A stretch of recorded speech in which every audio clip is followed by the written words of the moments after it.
Donc là, on va accueillir Monsieur Lilian Hugues qui va nous parler de la plateforme Medzone. Super. Bien, bonjour à tous. Permettez-moi tout d'abord de féliciter l'équipe de Grenoble pour l'organisation de ce congrès et je les remercie de m'avoir invité à vous présenter Medzone. Alors, qu'est-ce que c'est Medzone?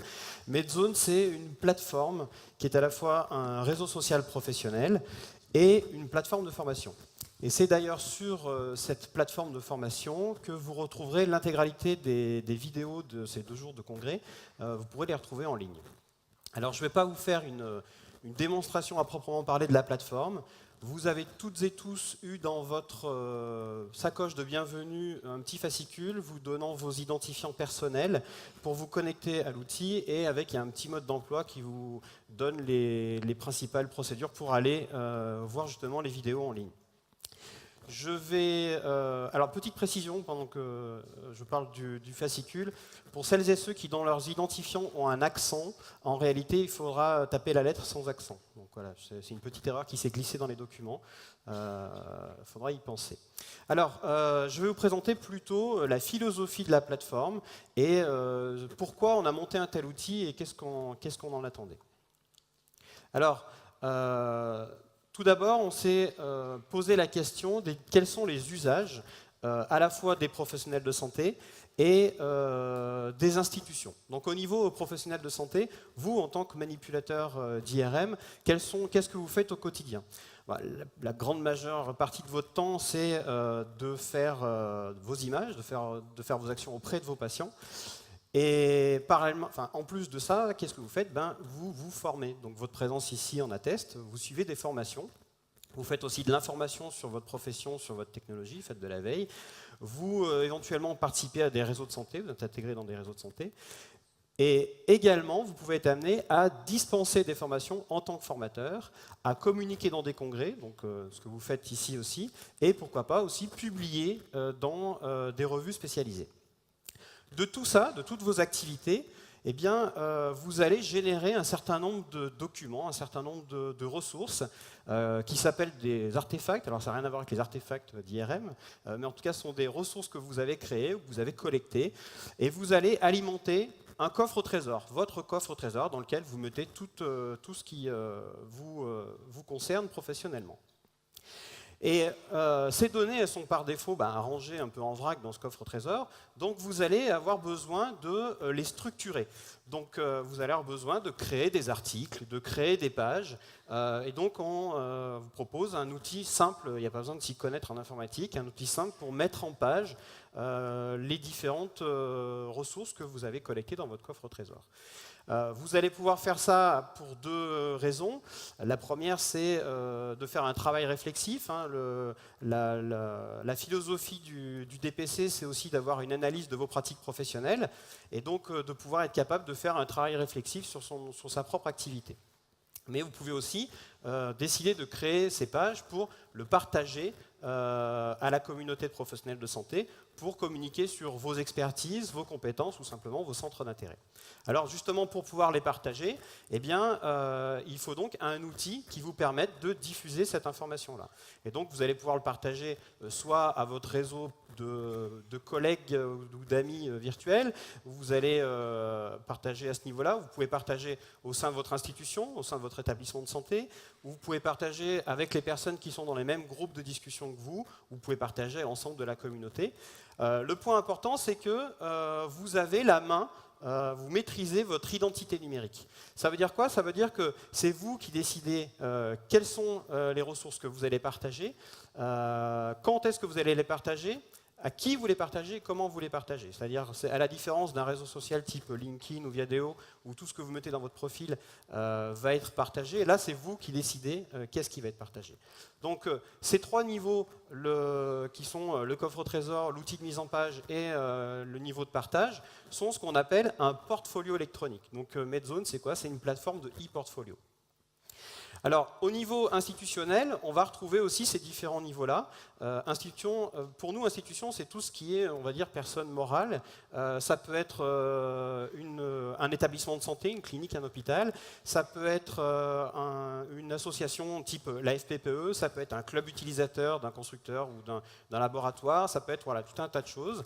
Et en tant qu'institution, eh bien, on va aussi avoir un certain nombre d'activités qui font, alors, quand c'est un réseau de santé, par exemple, ça va être agir auprès de ses patients, mais la FPPE, par exemple, va vouloir créer du lien au sein de ses membres, va vouloir proposer des formations à ses adhérents, va informer au sein de la profession, va informer aussi les gens qui ne sont pas manipulateurs, va faire de la veille et va essayer de favoriser les échanges interprofessionnels et intérieurs de la profession.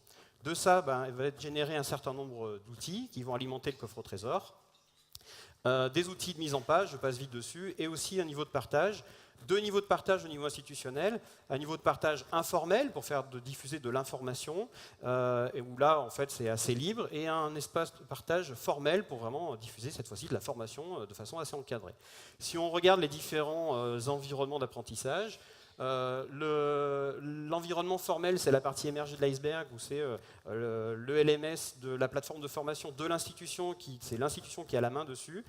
Les environnements informels, c'est vos environnements que vous avez, vous. Tout le monde a un compte Dropbox ou YouTube ou SlideShare ou des choses comme ça. Ça, c'est vos environnements informels. Et votre portfolio numérique va être à l'interface entre les deux parce que vous allez pouvoir agréger des informations qui viennent de la plateforme institutionnelle ou qui viennent de vos environnements informels.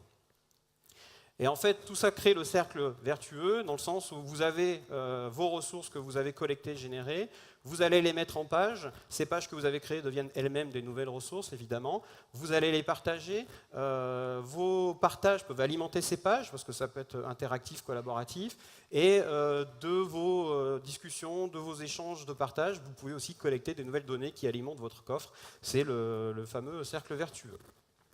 Alors, la plateforme Medzone, en résumant, comment ça va se proposer, il y a pour tous les professionnels de santé qui viennent dessus, un environnement de portfolio électronique personnalisé, donc c'est la grande partie orange là, et une plateforme de formation partagée, ouverte à tous les professionnels de santé, sur laquelle vous allez pouvoir éventuellement suivre des formations, mais sur laquelle vous allez aussi pouvoir nous dire, voilà, j'aimerais moi-même proposer une formation, donc il y aura un cahier des charges, on va dire, en termes de pédagogie à respecter, mais vous pourrez tout à fait proposer très simplement des formations en tant que formateur.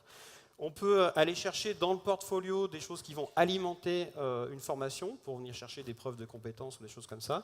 Et inversement, quand on a suivi une formation, on peut renseigner son portfolio, de dire voilà, j'ai suivi cette formation, j'en ai tiré telle et telle compétence, j'ai rempli tel et tel critère par rapport à mon DPC, je renseigne mon portfolio que ça a été fait.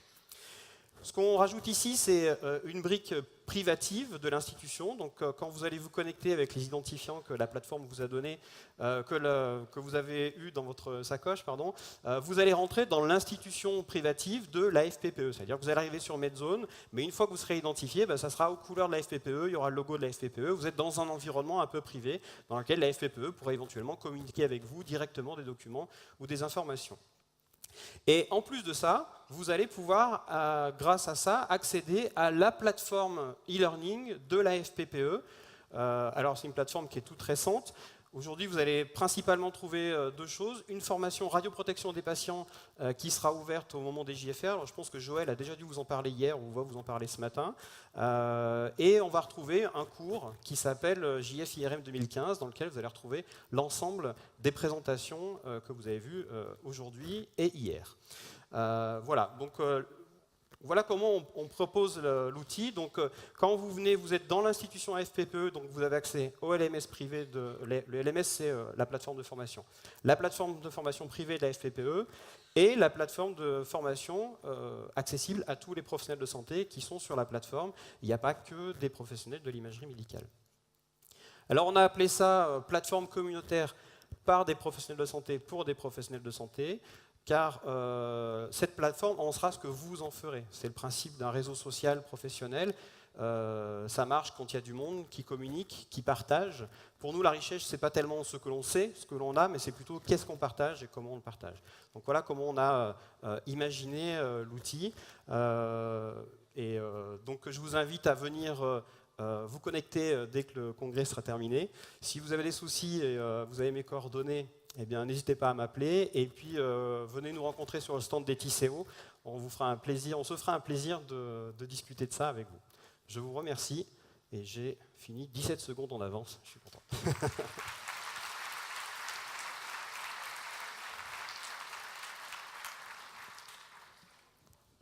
Je vous remercie de cette communication qui d'abord montre la grande évolution du métier de manipulateur radio et l'importance du DPC, hein, le développement professionnel continu, qui est vraiment obligatoire maintenant si on veut être à la page.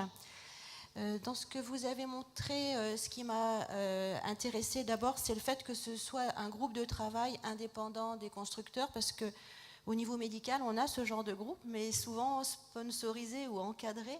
Donc c'est limité souvent à la machine sur laquelle on travaille et on méconnaît le travail d'autres équipes. Et je voulais poser aussi 2 questions.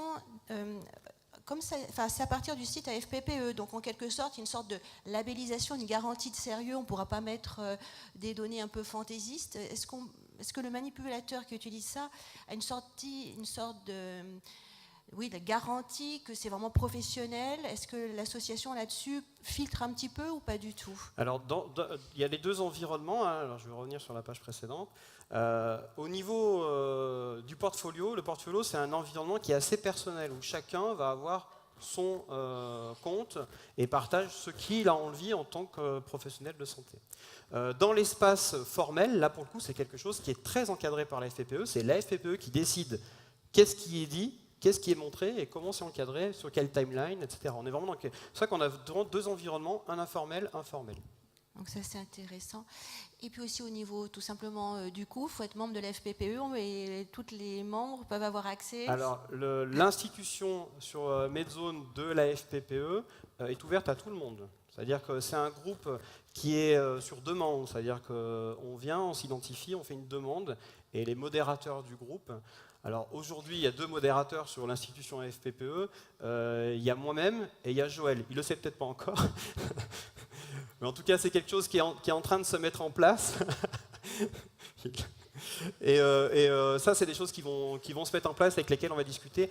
Initialement, c'est une plateforme qui a été montée dans le cadre de la formation radioprotection des patients. Et comme c'est Joël qui chapeaute ce projet-là, c'est pour ça que c'est lui qui est intégré dedans. Mais l'idée, c'est effectivement, s'il y a des gens volontaires à la FPPE, dans la commission formation, dans les différentes commissions, qui ont envie de s'investir là-dedans et de faire modérer les discussions, les choses comme ça, évidemment, ça sera ouvert au plus grand nombre. Hein. C'est vraiment l'idée, c'est de partager.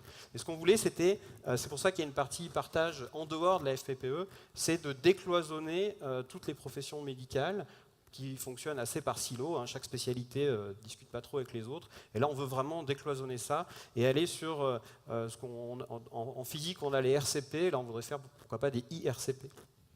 Oui, effectivement, le décloisonnement interprofessionnel me semble tout à fait important. Je vous remercie. Merci. Et on va écouter... Oui, il faut le remercier, l'applaudir.